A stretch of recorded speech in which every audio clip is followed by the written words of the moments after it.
আসসালামু আলাইকুম বন্ধুরা, চলে আসলাম আরেকটি নতুন রেসিপি নিয়ে। আপনাদের সাথে শেয়ার করব এই সহজ মজাদার আলুর চিপসের রেসিপি।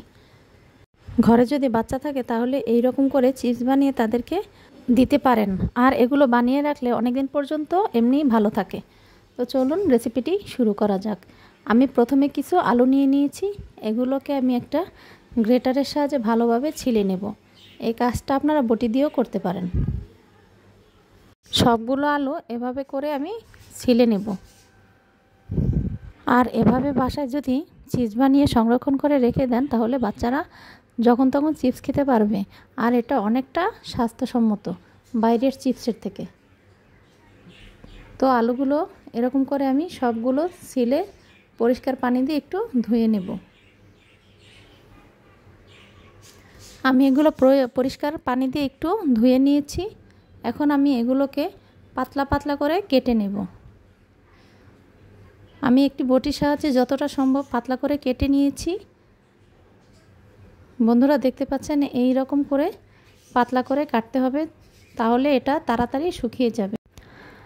আমি একটি বোলের মধ্যে একটু পানি দিয়ে তারপরে আলুগুলোকে ভিজিয়ে রাখবো, তাহলে আলুগুলো আর কালো হয়ে যাওয়ার সম্ভাবনা থাকবে না। সবগুলো আলু আমার কেটে নেওয়া হয়ে গেছে। এবারে আমি আলুগুলোকে একটু সেদ্ধ করব। আমি একটি পাতিলে অর্ধেকটা পরিমাণ পানি দিয়েছি। এর মধ্যে পানিটা যখন ফুটে উঠবে তখন আমি আলুগুলোকে দিয়ে দিলাম। দিয়ে জাস্ট একটা বলক দিয়ে তারপরে সবগুলো আলু আমি তুলে নিব। বন্ধুরা দেখতে পাচ্ছেন আলুটা ফুটে উঠেছে। এখন আমি পানি থেকে এগুলোকে তুলে নিচ্ছি। তুলে একটা ছাঁকনির উপরে রাখছি যাতে বাড়তি পানিগুলো নিচে ঝরে যায়। এরপর আমি একটি ছেনির সাহায্যে এইভাবে করে আলুগুলো রোদে দিলাম। আপনারা চাইলে ওড়না বিছিয়ে অথবা যে কোনো কাগজের উপরে দিতে পারেন। যেহেতু অনেক রৌদ্র তাই আমার এগুলো একদম শুকিয়ে ঝরঝর হয়ে গেছে।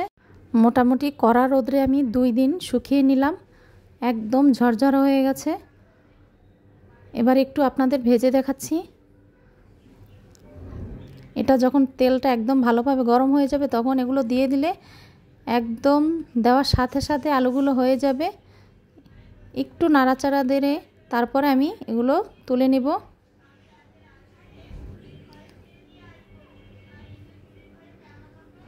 এবারে আমি এর মধ্যে একটু মরিচ গুঁড়া এবং একটু লবণ দিয়ে একটু ঝাঁকানো দিয়ে সবগুলোর সাথে মিশিয়ে নেব। আপনাদের কাছে যদি ম্যাগি মশলা অথবা যে কোনো চাট মশলা থাকে এর সাথে মিশাতে পারেন, তাহলে খেতে আরও ভালো লাগবে। তো আমার রেসিপিটি কেমন লাগলো কমেন্টে জানাবেন, আর ভালো লাগলে প্লিজ একটি লাইক কমেন্ট শেয়ার করে দেবেন। আল্লাহ হাফেজ।